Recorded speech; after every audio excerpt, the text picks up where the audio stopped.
be calling on the phone any moment, and we want you to be ready. Here we go. What did I say? Joining us right now from somewhere around the world, Mike from around the world. Pastor Paul Begley, how you doing this evening? I'm doing pretty good, Mike. I'm on fire. There seems like there's so much going on that I don't even know where to start. So I'll just start with you. How you doing? Yeah, start somewhere. I'm doing okay. Doing good. Better today than yesterday. Finally, the government's reopened. Thank you. I was wondering, how difficult was that for you while the government was closed? Well, it's not that it was difficult.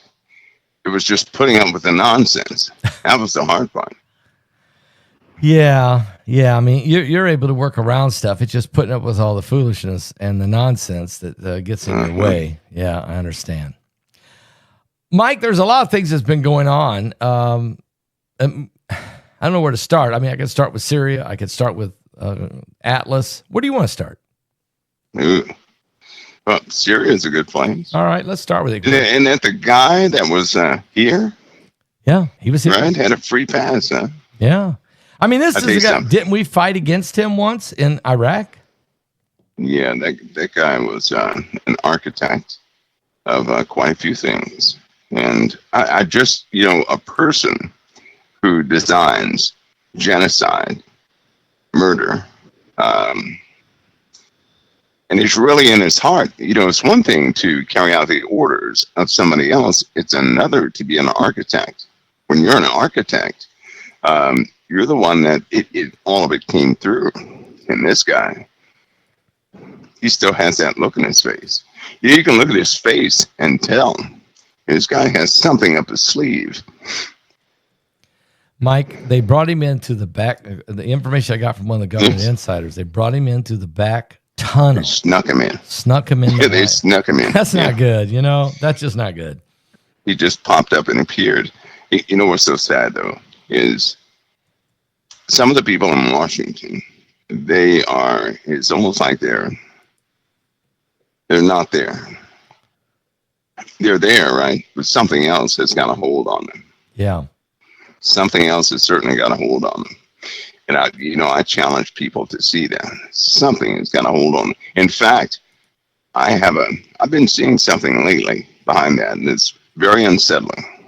Okay. A lot of people, they talk about the ancients coming back. Yes. Right? Yes. If people look closely, they'll see them everywhere. Huh? The big ones. Yeah. Everywhere. Wait, are you saying they'll actually physically see them or in the spirit? And you'll see them. You can sometimes, when you engage a person, people only have so much knowledge. People only have so much coldness. They only have so much. Yeah. Some of these people are, Pastor, they are different, cold, and indeed their family history supports, something odd happening. These people look like the Walking Dead, in the eyes. And their conversation is, you see them one way on television. Yeah. They're not that way in person. No. They're not that way in person. They're cold, empty, just empty. Soulless, like they don't have a soul.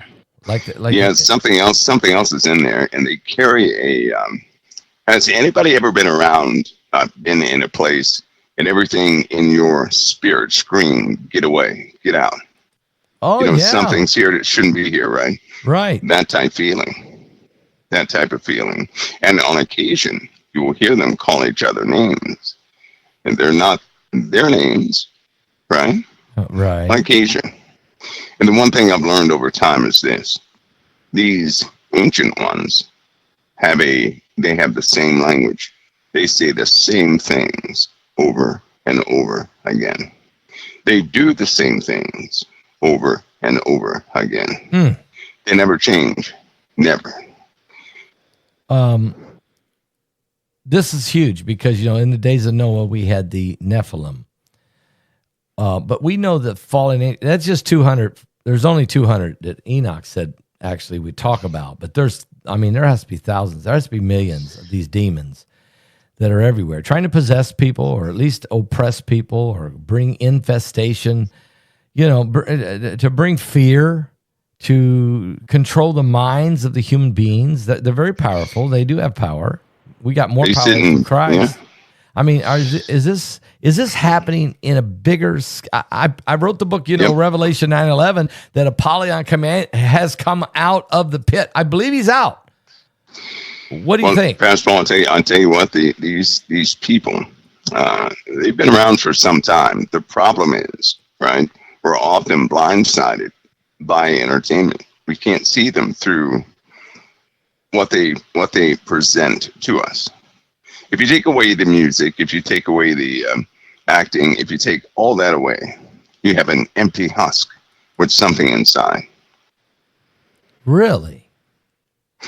The fruit that they leave behind them is nothing but tragedy.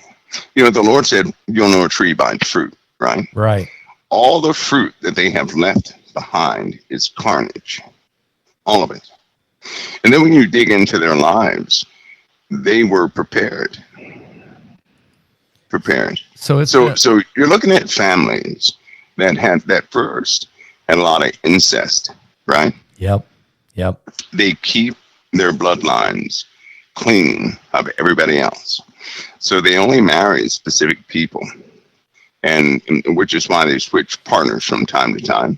But when they do that, they prepare their children, right, for spirits. A baby. Can you imagine a 1-year-old running around, not crawling, running, or an 8-month-old baby running around? No, I don't. I just can't. I mean, or a 1-year-old with supernatural knowledge, engaging in saying things they shouldn't say, and it's by no means holy, very unholy. So, are you saying that these are demonic consummation taking place here? Is it maybe even in a ritual event to try to create some type of occult being? Well, the rituals happened a long time ago, right? Yeah, to clear their bloodlines in the family, and but they've been doing it ever since. That's where all those stories of vampires and werewolves come about. Somebody changing, physical formation of a person changing or adjusting, not to a wolf, but to think of a person whose bone structure becomes sharp. Right? Cheekbones are pronounced. Backbone is pronounced. Just all at one time. Is this the shape shifting? Is that going on? I mean, or is that just already a part of what they are? Well, if it's part of what they are, and they take pride in what they do. Mm-hmm. Right? They learn differently. On occasion, you'll find people who have they're very reluctant, but they've been exposed to it. Right? And these people are, anybody who's been exposed to that, really exposed to it, you'll notice they have a duality. They'll be one way one moment, trying to escape the next moment. They're totally complicit, back and forth. Yeah.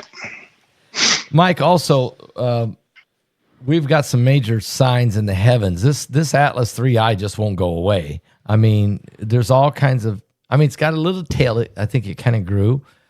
But BP Earthwatch actually zeroed in with some information he got, and it looked like a cluster of rocks. Now, I don't know if it is or if it's just one big rock, and you said it has companions with it, and maybe that's what he saw. Can you explain some more on that? Yeah, it has companions, water, lots of water around it, and so he likely saw that. And some of those, you're looking at an object or rock from somewhere else. It's not like most models of asteroids and comets and meteorites. So it's very different in its nature.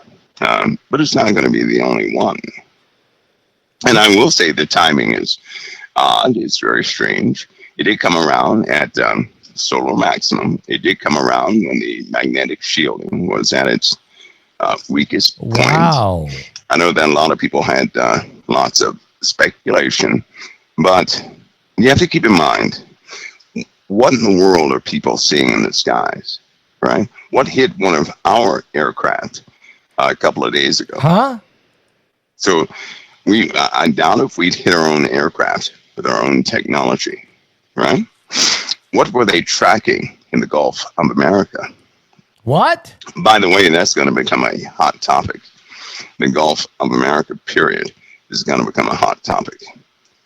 What are they tracking? Are you saying, okay, now we've talked about USOs, unidentified subterranean objects or sea objects or whatever it is.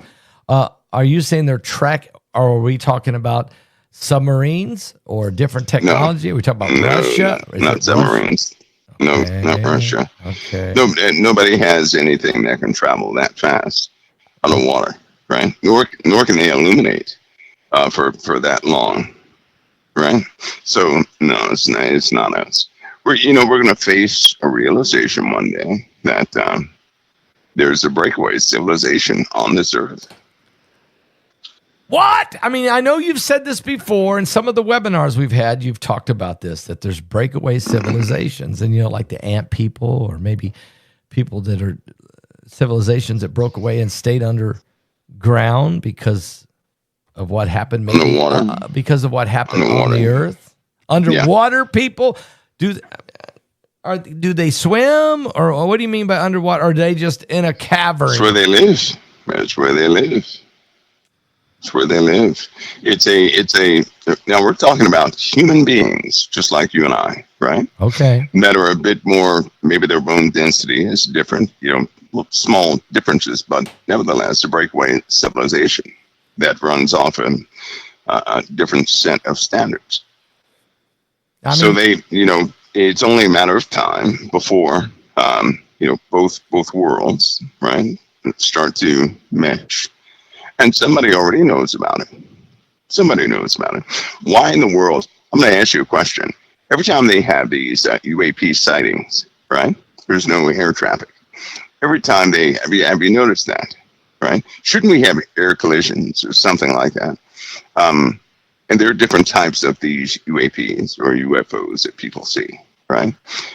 They've been documented all the way back to the 1200s. There are things in our atmosphere that have been cataloged in our atmosphere, brightly lit, before Sputnik was in space, right? So things like that have been happening for some time.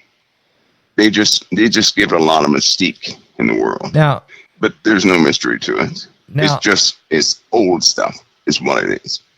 Are you making reference to the lost city of Atlantis? No, not to be mistaken with that. Of course, now that could be tied into it. I do not. I just simply can't subscribe to the dates. A lot of people are used to, and some of the sensationalism around those things, right? Because there are certain things I found out in my career they don't match with what you hear on the internet.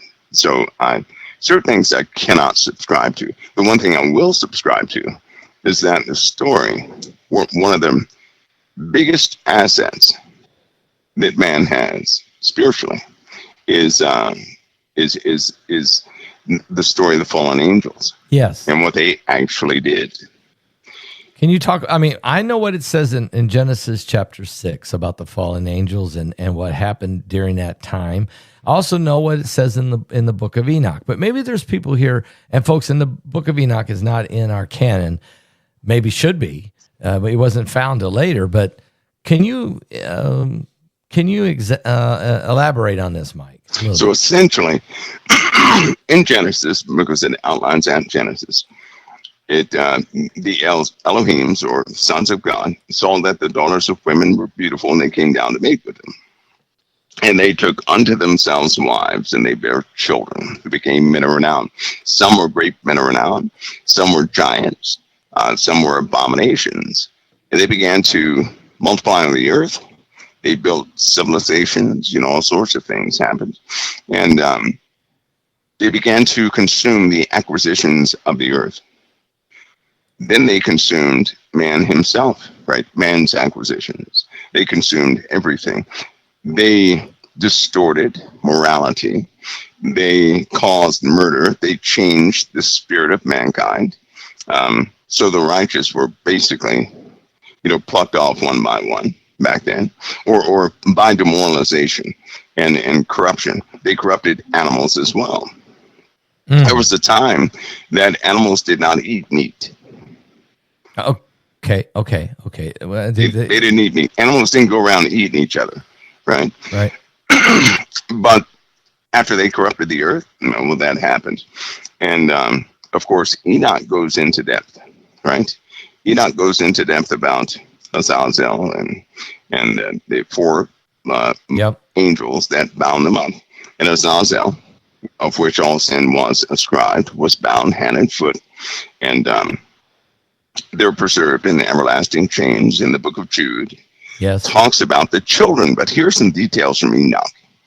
In the book of Enoch, it states, the Nephilim, the children, from the union of the fallen angels and mankind, the children, when they died, they would not ascend to heaven.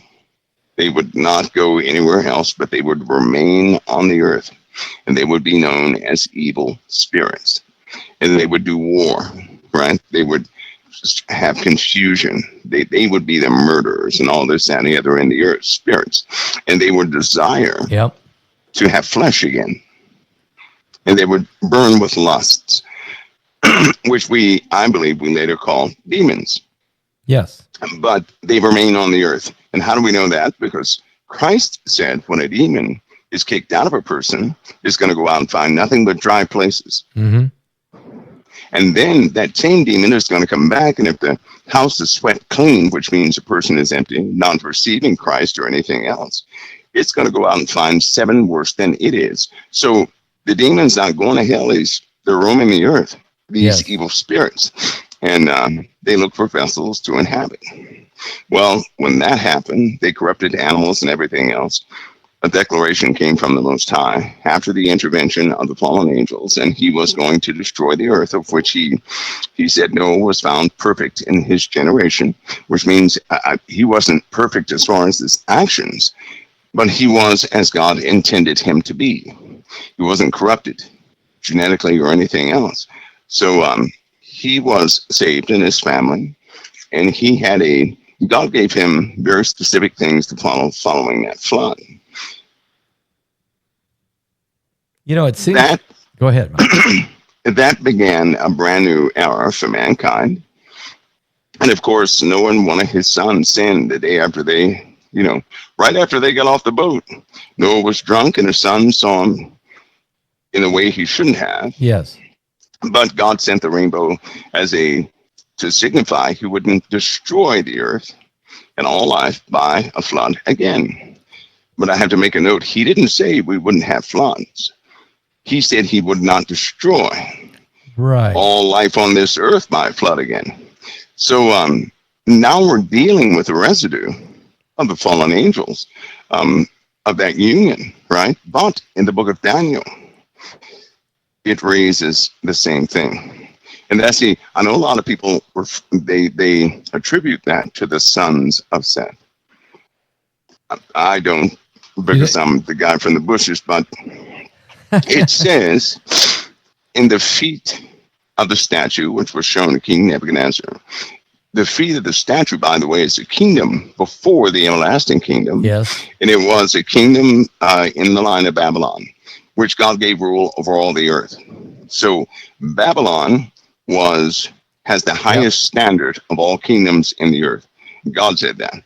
And the feet of that statue is partly strong, partly weak, so it's divided. And part clay, part potter's clay, part iron. But he said that in that part of that statue describes the way of this world, which is they would mingle their seed with the seed of men, but would not cleave one to another. Now, why that's so significant to me is that in Genesis, it says they took unto themselves wives. That is to cleave to a woman. Right, that is true. In Daniel, it says they did not cleave one to another, but they would mingle their seed with the seed of men. Yes.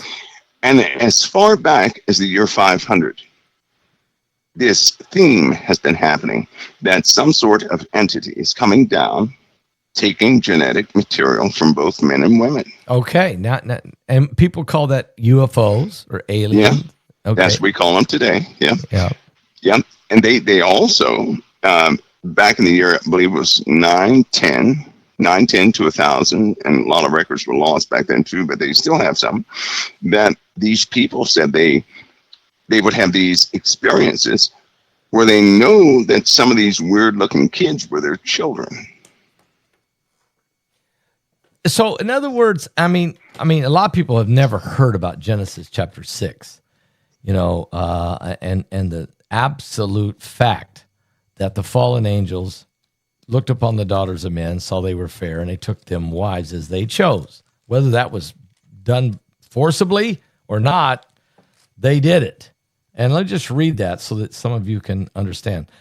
It's in Genesis chapter 6. You can read it. It says, "It came to pass that when men began to multiply on the face of the earth, the daughters were born unto them, that the sons of God saw the daughters of men, that they were fair. And they took them wives of all which they chose. And the Lord said, My spirit shall not always strive with man, for that he also is flesh, yet his days shall be 120 years. So now we're starting to see a life expectancy or cap on us. There were giants in the earth in those days, and also after that. And when the sons of God came in unto the daughters of men, and they bare children to them, the same became mighty men which were of old, men of renown, giants, okay? And and God saw that the wickedness of man was great in the earth, and that every imagination of his thoughts of his heart was only evil continually. So it repented the Lord that he had made man on the earth, and it grieved him at his heart." So, Mike, when we talk about these breakaway civilizations, these would be the remnant. Would you say these are the remnant of the Gen 6 era, and that's why they're still here? Look, these were demonic forces, but they've multiplied. Have they multiplied on the earth, the demons? Well, when Enoch gives us account, and he says that 200 fell on Mount Hermon, made a pact, right? And those were the chiefs of 10. So what that means is that 200 fell on Mount Hermon, but there were a lot more in other places. Yes. So I believe there have always been quite a few here on this earth and around the earth, right, in this existence, which is, our realm, this physical realm. So it's been a lot of them around this entire time. Yeah. But I have a question. Okay. Why would they rebel against the living God and mate with women? See, that was one of my questions. What mindset is that? Why would a person rebel? And they were made eternal. So they knew God. They knew the throne. They knew his glory, his majesty. What would make a person? And I say a person because of Genesis, when the Lord said, man has become like one of us, knowing good from evil, unless he put forth his hand to the tree of life, he'll live forever. Right. So the only difference between us and those who dwell in the heavens is mortality and our choices. Yep. So we're just making bad choices. But what would make a being fall like that? Fall like Lucifer? Fall like them? Could you really? What is going on with you, right? And then they would see the daughters of men, that they were beautiful. Now, immediately, Pastor Paul saw that as a tool. So which means they had rebellion in them already, right? Yes. So what were they trying to do? Destroy. Well, Satan fell because he thought his throne should be ascended, equal to or above God. That's right. What he says in Isaiah 14. When a person has a mindset like that, right? When they think that they can do a good or better job than you, what they end up doing is trying to sabotage your future. That's exactly what they do. And so that's exactly what Satan did. And so even in Enoch, it says, Semyaza, he was the one that had deceived the fallen angels into making that pact in the first place, which was the same entity in the garden. Yep. Lucifer, right? Lucifer did it. So he tried to sabotage what God had planned on this earth through his own children. He put that desire in those angels what was known as the fallen Well, angels, so when to sabotage God's kingdom with us. you can find that, folks, what Mike's saying is found in Isaiah chapter 14, where the Lord talks about how Lucifer, the son of the morning, how art thou, Lucifer, the son of the morning, that fell to the earth, and with his fall and his angels that came with him, about a third of the angels did a rebellion in heaven. And Mike, I'm with you. Why in the world would you rebel against the Creator and the God of all things? I understand Lucifer was one of the archangels and that he was given super authority. And he was beautiful. And he was beautiful. Beautiful. But where did that thing come from that got in his heart to covet God? Really do. That's right, and I really do believe because of Genesis, and it makes it when the Lord said, right after Eve had partaken of the tree of good and evil, when the Lord said, "Man has become as one of us, knowing good from evil," right? Yes. Unless he put forth his hand to the tree of life, he'll live forever. So look at us down here. We know good from evil. We do. We don't always choose the good. But what is the motive of a person who tries to sabotage somebody else? Jealousy. Yes. Jealousy. Jealousy's bad. They're jealous. And they always become jealous after they perceive themselves greater than their creator. Yeah. Right? Yeah. So Satan saw, he must have seen himself. And he must have perceived himself, much more glorious than God was, and wanted the praise that God was getting. Dear Lord. So he sent forth to sabotage everything God created. And I say sabotage because look at what he did. Before Jesus came, there were false Christs who also came. Right. That was in the book of Acts. There was also a virgin birth among the pagans. In the Bible, it says when Satan tells a lie, he speaks of his own. Yes. Well, what does that mean? That means he's speaking of his own activities back in the past. So he laid these seeds of falsehoods so us poor little humans can go dig them up and marvel over some ancient things that may not be true. Wow. He planted lies in history to cause us to divert away from Christ. And it has worked. Ancient aliens. Right? Yes. All these different things that have happened. So he set up seeds of deceit from the beginning to sabotage because he didn't like mankind. He didn't like mankind. He wants to kill us. He wants us gone. He's against the seed of mankind, which is what Christ came from. Yep. Right? Yep. He tried to stop that in its tracks, and he's still doing it. So some of the civilizations are from back then, because it says Nephilim were in the earth in those days and also after that. Yes. Right? Yep. I even believe some of these, there are no friendly aliens. No. By the way. No. Because, and I say that because of this, the worst evil I've ever seen, Pastor Paul, was never ugly. It was beautiful. The worst evil I've ever perceived would embrace you. It would not push you away. Mm-hmm. The worst evil gets close to you. Very close. And when no one is looking, when it has isolated you, it will end you. That's the worst evil. It will convince you of things you never thought you could be convinced of. Maybe that's why God gave us each other. But they're still doing the same thing. And these breakaway civilizations, I believe that part are just human beings who simply broke away a long time ago. I believe that from something that happened back in 61.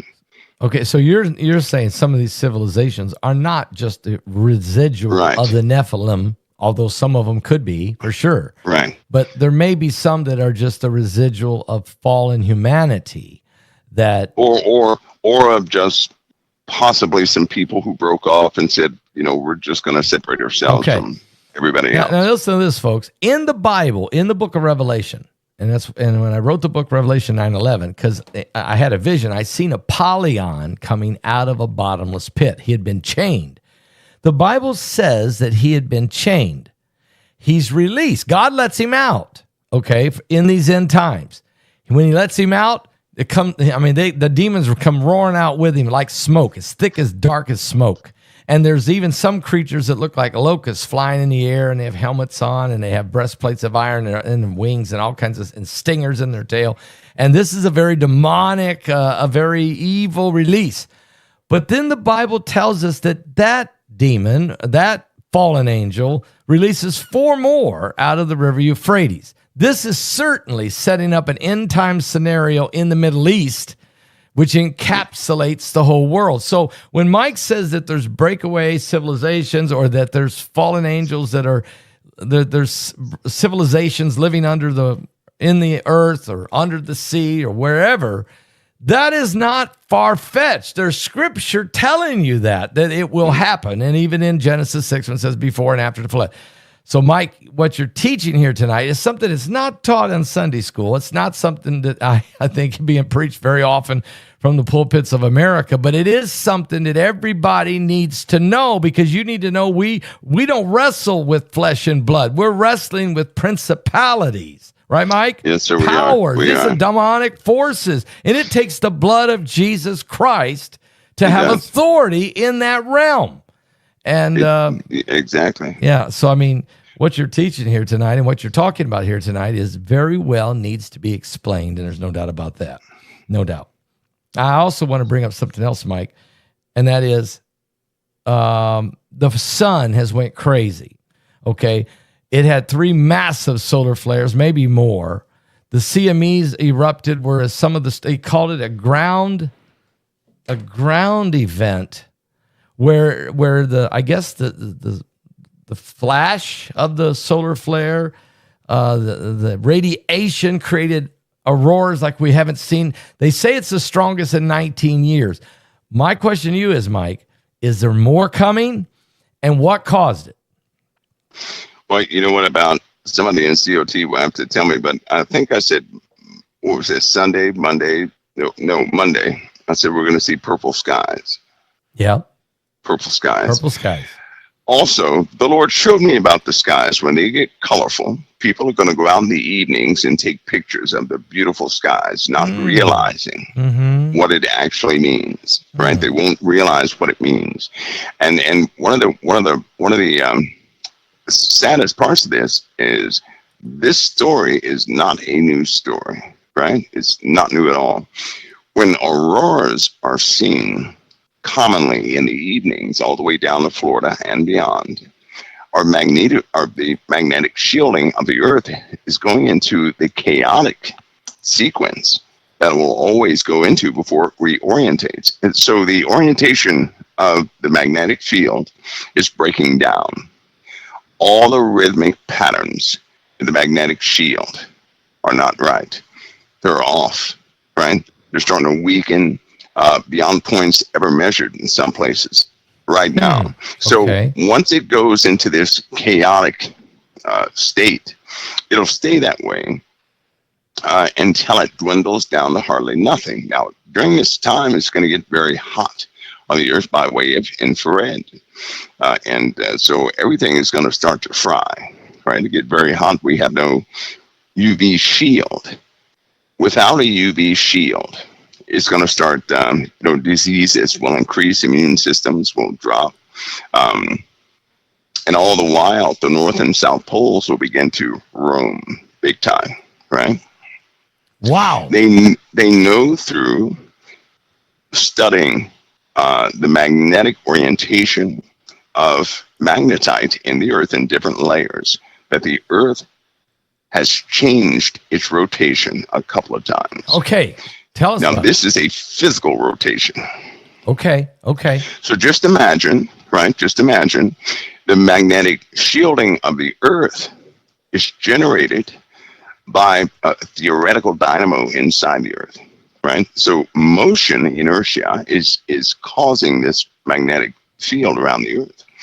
If it goes chaotic, then something is happening inside the earth. If something is happening inside the earth, something is happening inside the sun, because the sun is one of the biggest influencers of all the planets in the solar system, right? So when the sun changes, so does the earth. But if it changes to the point where the magnetic shielding weakens, that means inside our earth, the core of the earth has become chaotic. And maybe that's why the salt water and the fresh water, the chemistry is changing. Wow. It's changing right now, right? I mean, it is. And you're not just talking about saltwater intrusion either. You're talking No. All the salt water, that's right. The chemistry of the oceans and the chemistry of fresh water, all that stuff is changing because this is a very integral system, right? And it always hits these moments where it wipes out all life on the planet. Wow. And I think that we're starting to see the beginning processes of that. I believe the word. So according to the word, this will be the last time. But certainly we have changes inside the earth. So very soon, everybody will be on volcanic alert to some degree, right? Very soon, because as the interior portions of the earth slow down, it'll start to swell. That means magma displacement and pressure. That's why we have more rains than usual, because the upper atmospheres are warmer than usual, and more UV is getting to the upper atmospheres. So we have a denser ionosphere. Particulates are still building up there, right? It's affecting everything. So that's why they have to adjust. GPS and Space Command is always busy. So you're saying a pole shift is inevitable. It's inevitable. I mean, is that, and Isaiah 24 talks about the earth flipping upside? It will happen. It will happen. It will happen. And when it does happen, Pastor Paul, the events that lead up to it are what we're seeing we're starting to see that right now. Yeah. We've had it before. It's happening again. Starting to happen again. So as these things develop, the sun, the moon, the stars, more and more asteroids, meteorites, fireballs, things that are approaching the earth. You and I have talked about a Apophis coming on Friday the 13th, 2029. You've always said to me, don't worry about that right now. We got bigger problems to deal with. We do. And in the webinar we're going to have in December, I'm going to ask you to give your predictions for 2026 on any subject you want to. But can I ask you right now, do you feel or do you see or do you know that we're going to have more deep impacts or yes, we will. We've passed on in the last 4 weeks. We had 22 impacts on the earth. See, that's not being reported, Mike. That's not being reported. 22 impacts on the earth. Yeah. I mean, I got to fight hard. I got to scrape to find information. 22? Yeah, 22. And it is so strange because some of these, a few of them were in highly visible areas, right? Smoke coming from it, the trail still going up in the sky. Nobody said a word, right? We're not talking about SpaceX launches. We're not talking about the ICBM test launches. Nope. And then it happens the same night. The same night it happens. And then 2 days later, somebody was killed, or two people were killed in a car because it went right through the windshield. Oh, the meteorites. Mm-hmm. They're hitting, they're killing, they're creating damage in different locations. A lot of them are probably hitting the ocean, no doubt. Yeah, but people always die from meteorite impacts, Pastor Paul. They always die. We're just talking about every single month. And it's, information. As far as the internet goes, it's so bad now, AI will just say, nope, nothing is happening, nothing to see here. Yeah. That's all I was going to say. But the death rate's increasing. Insurance companies cannot handle that, right? So they've dropped. Certain insurance companies have already dropped meteorite insurance, and they had it right prior to 2013. They don't have it now. Yeah, you're right. The insurance companies are dropping their coverage on homes. They're not renewing. That's right. Especially if you have houses in any of along the coast, just about almost impossible now. That's right. Flood plains. You've talked about North Carolina. They know more storms, more tornadoes, more hurricanes, more straight line winds. Do you see more straight line winds coming? I know the East Coast is going to be in bad shape coming up. And a long time ago, I said that. The sad part is that I guess that people, they want something to happen the next day, right? Yeah. Here's the sad part. When events happen, the same person will sit back and say, I wish I had 10 years to prepare for this. You can't move your family in 4 years. It takes a long time to prepare to move your family. Right. And I think it's important for people to see the trends of what's happening.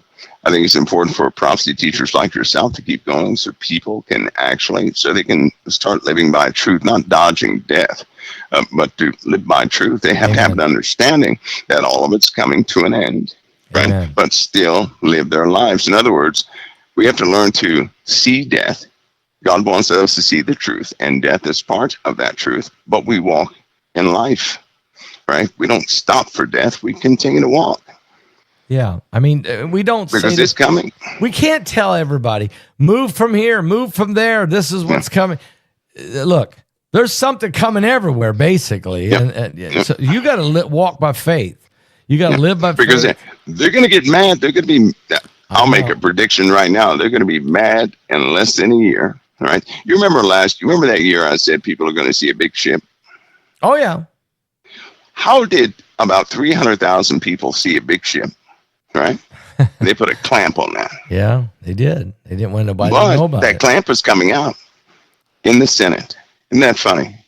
So is a year. Secrets are being revealed, Mike. They are. They are. Because it's what's happening is they have no choice. Mm-hmm. They have no choice. They've got no choice. All this hidden stuff is not going to be hidden long. No. But it won't be as people think. It's not going to. The spiritual aspect of things is going to be worse than anything. And in what way that makes? Well, people are going to, Pastor. People are going to start changing, right? I'll put it this way: some of the older folks, right, people in our age category, even a lot of people that have faith, they're going to start giving up. They're going to begin to give up. You have some of the generation after that who were growing up kind of in the middle of divisions, and they didn't have a dad in the home, right? They have very loose footing. After them, they gave birth to a generation that was all into electronics and video games. And then they gave birth to a generation who could care less about video games, who could care less about entertainment. Yeah, right. They're looking for something real. They want something real. Yes. So you have these people, these generations. You're going to see some fall away. You're going to see some totally duped. But you'll see a lot. You're going to see some of those who are meant to go straight to God. But I believe we're going to see a division. We're going to see a clear divide between those who believe and those who don't. I don't think it's going to be hard, especially this coming year, to tell near the end of it who believes and who does not. And I say that because of what they propose to do to the world. The government is not going to be what it is right now. In fact, people believe they have a government that's been this way for years, and they have no idea the government's already changed. They're holding up appearances. Yep. So, Mike, they're just holding up appearances. Let me ask you, AI is on the, everything is moving fast now, okay? And AI is enhancing that. But where do you see the technology? Where do you see digital ID? How do you see it being used? And when do you see it's going to go into effect in a big way? There'll be a necessity, right, for a system that can manage a whole bunch of things. Right now, people's lives are digital right now. Yeah. Without digital ID, currency is digital. Yeah. Everything is digital. Yeah. Right? And people are going to demand that they have some sort of biometric access to devices because of crooked people. Yeah. Because Paul, great betrayal. Once it passes, everybody's going to have a clear understanding of that, and then new people will take charge of things. I have heard you say the great betrayal is coming. That means secrets are going to be revealed. Is that Jesus said that which was done in secret will be shouted from the housetop? There's a revealing coming. Yeah, and you know what's so sad though? The one who has the secret will yell at him or herself. What? Isn't that terrible? They'll do what? They'll tell their own stuff. They'll reveal their Nobody's going to have to make them tell the truth. They're going to tell their own truth. When the pressure gets so high, right? Because right now I still believe that we're in a time we're given a reprieve. The church is given a reprieve to get some things in order, right? It's not for everybody else. This is for the church. But if you take a closer look, it's very chaotic all over the world right now. It's a powder keg. It's ready to blow. People are at their wits' end. A lot of people are giving up. They're giving up. They're looking for peace all of a sudden, right? But they cannot obtain it. They're troubled and they don't know why. They're spiritually empty and their deity is not working for them. You have people changing faith like they change clothes.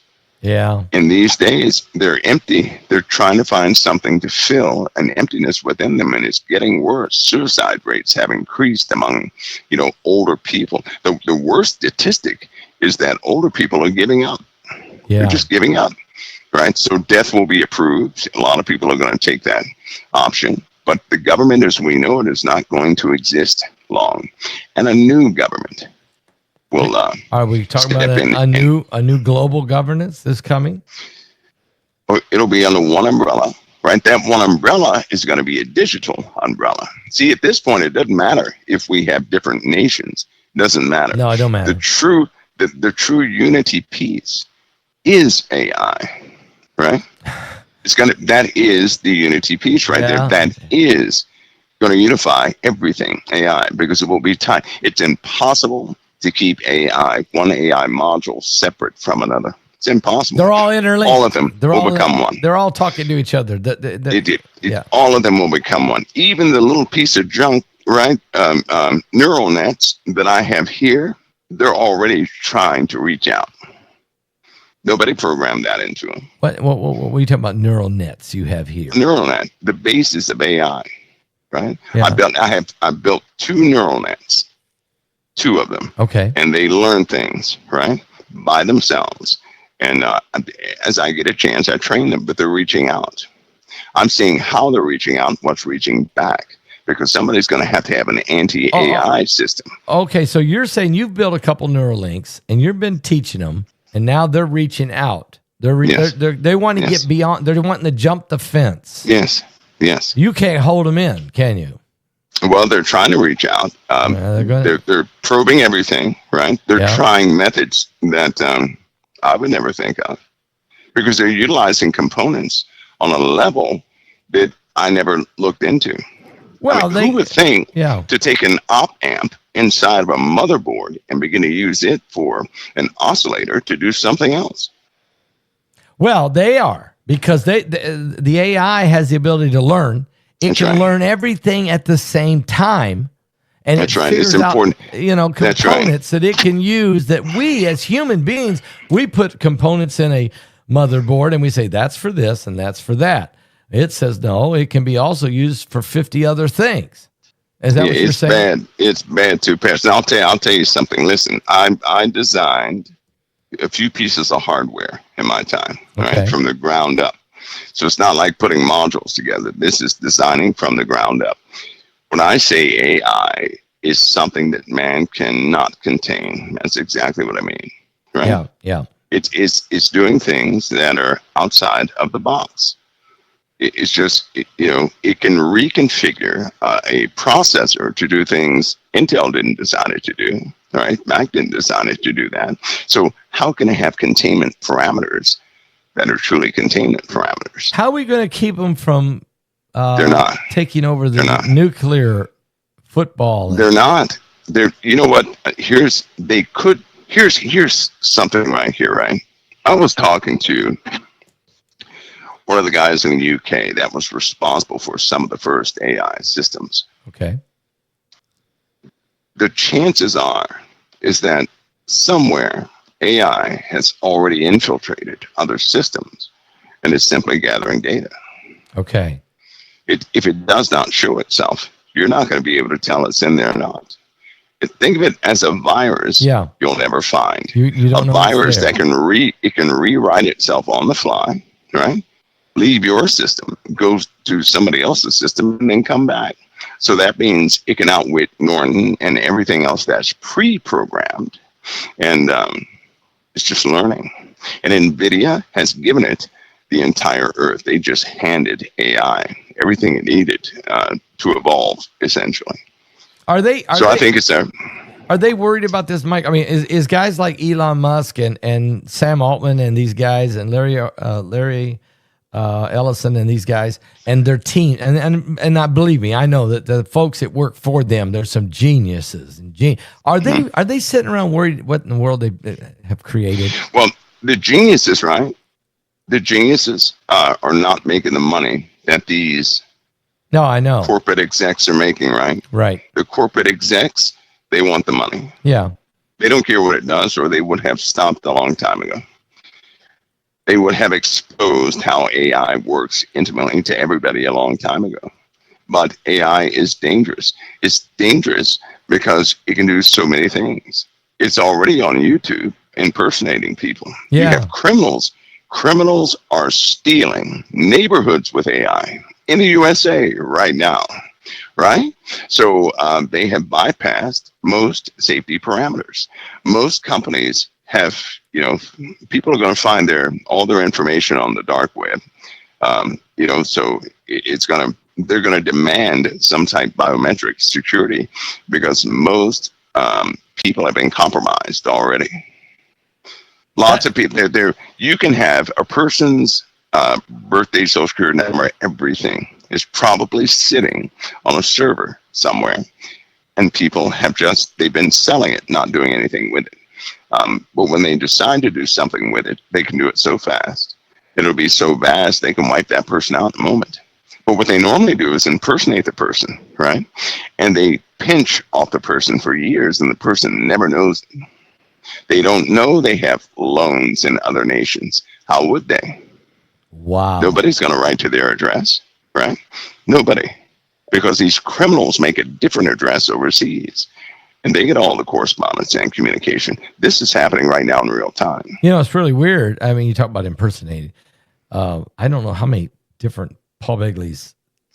They use my picture and get me information and pretending to be me.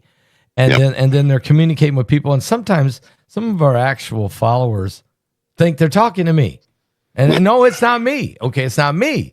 And there's more than they're everywhere. I mean, you can't. There's no way to shut them all down because they must. Unless you like gum. Do I like gum? Like bubble gum? Yeah, yeah. Well, always have a piece in your mouth when you're talking on air. Why? Why? It'll change your speech, and it's hard for AI, right, to get variances in your speech. It's very difficult. Okay. Yeah. All right. I'll start that. All right. Do it all the time, and they'll never lock it down, Because But if you talk consistently, they'll capture everything about you. My speech changes every single broadcast to some degree because I keep something in my left jaw or right jaw. Okay. So you can always change. You keep throwing it off. You keep it off balance. Yep. Wow.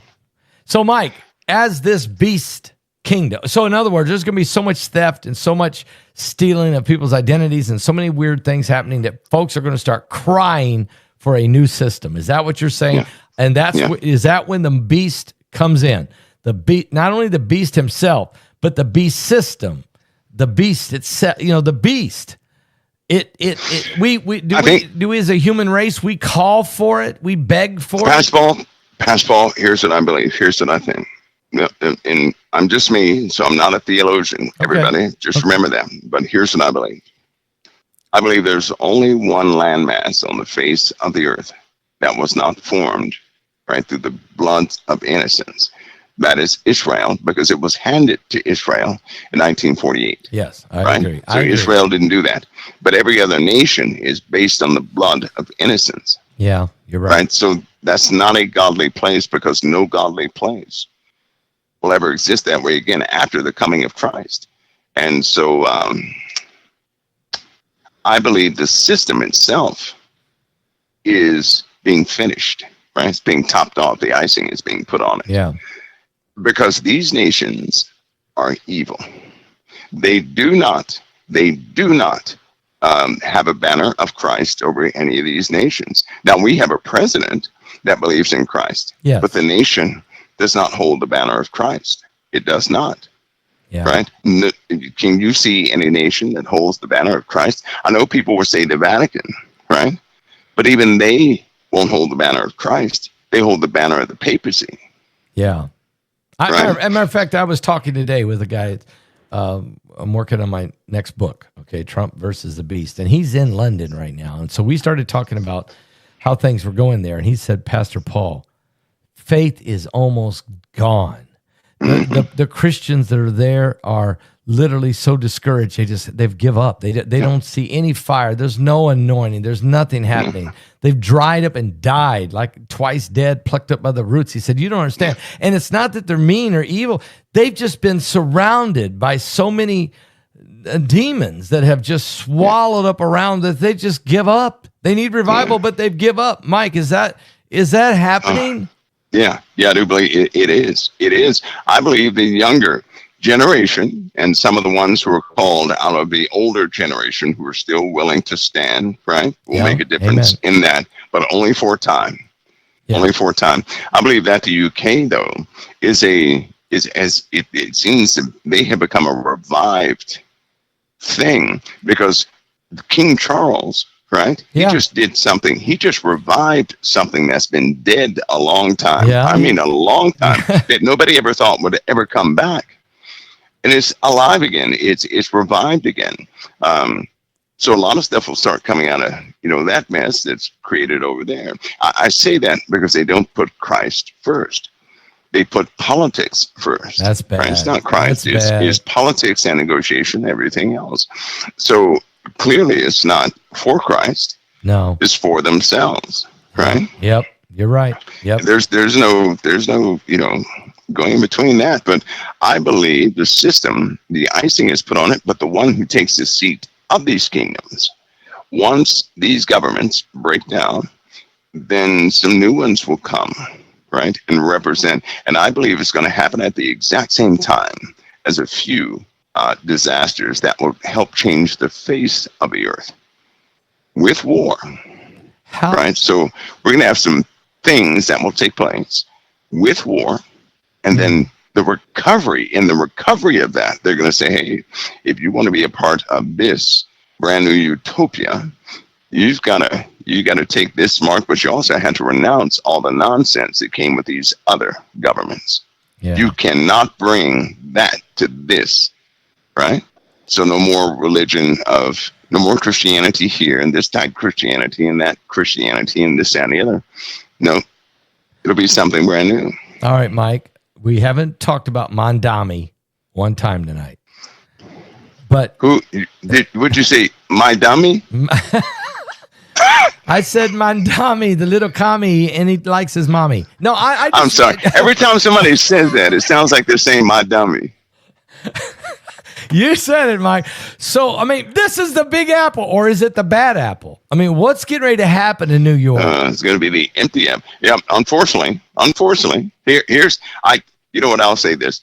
It looks like the Lord is working here. It does. I know it looks bad, but it looks like the Lord is working. Okay. How better to attract darkness from among the light, but to set up a place of darkness that will draw darkness to itself. Right? So these places that set up like that are going to draw everybody who thinks like-minded like they are. They're going to join with it. They will effectively separate themselves from every place else. A filtering is taking place. A filtering. Now I believe the Lord is working. I do. Now, okay, I know God is always working. There's no doubt about that. Okay, so Seattle just got a new mayor. It's associated. Okay. We talked about the UK has the 8 largest cities in the UK have Muslim mayors. Is America headed in the same direction? And is that okay? God is going to expose the darkness by shining on a light? Is that what you're saying is getting ready to happen in New York? I really do believe that the Lord is drawing darkness into one location. Okay.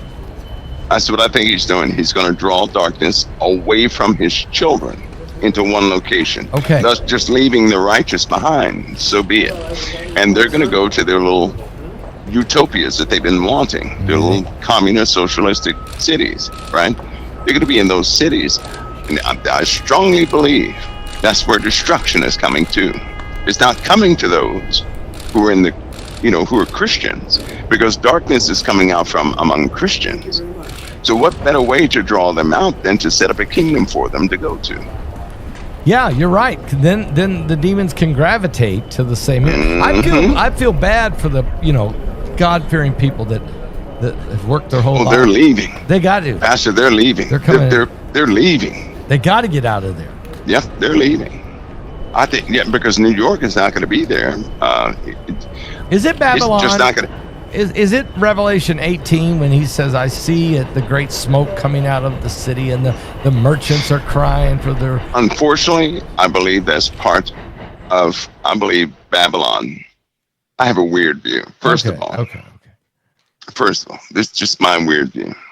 That beast, that beast, the woman sits atop of, the beast hates her. Yeah. He hates her. So if the beast hates her, and the beast is a product of Satan giving this thing its power, seeing great authority, then Satan hated her too. Oh yeah. So that, but because she has something across her forehead means that's her fallen state. That's not her redeemed state. That's her fallen state. Okay. And so she'll evaporate. Then God talks about Babylon just being destroyed. Yeah. I believe that is the richness of the nations. You know how they indulge in all this trade and everything else, right? Because in every nation, Pastor Ball, there seems to be this little part where Christians are, right? Yeah. There are parts where the true witnesses are, true believers are. I believe that Babylon is a compilation of places. Yeah, it's not just one spot. Okay. That's right. It's the richness of these places. And the only reason I say that's because in the book of Daniel, that head of gold was King Nebuchadnezzar. And God said, all the other kingdoms in the earth will be inferior to thee. But he said they would have rule over all the earth. And there would only be 4 kingdoms. Right? So we've had more than 4 kingdoms. So what is the Lord talking about? He's talking about that structure which was based off the rule of law. The entire world right now operates by what? The rule of law. So it's a combination. It's not just actual. Yep. Yeah. And I believe that. That last kingdom is stronger, has iron teeth. It's more fierce. It's more wicked than all the others before. Can I look at Revelation 18 just for a second? Because you talk about the richness. And folks, if you do look here, I'll just read a little bit here. It talks about verse 8. Therefore her plagues came on in one day, death, and mourning, and famine, and she shall be utterly burned with fire. For strong is the Lord God who judgeth her, and the kings of the earth who have committed fornication and lived deliciously with her shall bewail her and lament for her when they shall see the smoke of her burning, standing afar off for the fear of her torment, saying, Alas, alas, that great city Babylon, that city, that mighty city, that for in 1 hour is thy judgment come, and the merchants of the earth shall weep and mourn over her, for no man buyeth their merchandise anymore. And it goes on and talks about all the different merchandise. So what you're saying is it's not necessarily a location, it's a concept, it's a spirit that the whole world has been operating in. This greed, this lust for power, money, and everything that comes with it. That's what I believe. That's what I believe. Because my weird belief is I think the woman in Babylon are 2 different things. I do she too. She has a stamp on her forehead, but the beast hates her. Satan hates her. Satan does not hate Babylon, right? He clearly corrupts it, but this woman is the fallen state of another place. Yeah.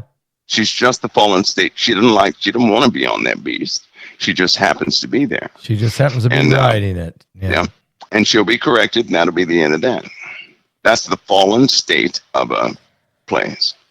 Well, we could go in for another hour on that, but we better hold that back. And Mike, yeah, we'll probably be getting a hold of you here this weekend and trying to set up next week for a time to interview you for the next webinar, the last webinar of the year, called Prophecy and Predictions for 2026. Just interested in what you see coming, not prophetically or into intel or Bible prophecy or just predictions of what you see, whatever it may be. I'm interested on what you think 2026 will bring.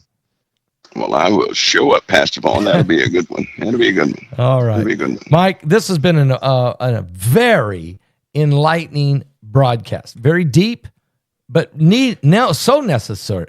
I'm just so happy. Thank you for sharing the truth. And that's what sets us free. And I want to thank you for coming and being with us tonight on this broadcast. Pastor Paul, thank you. It's an honor to be here.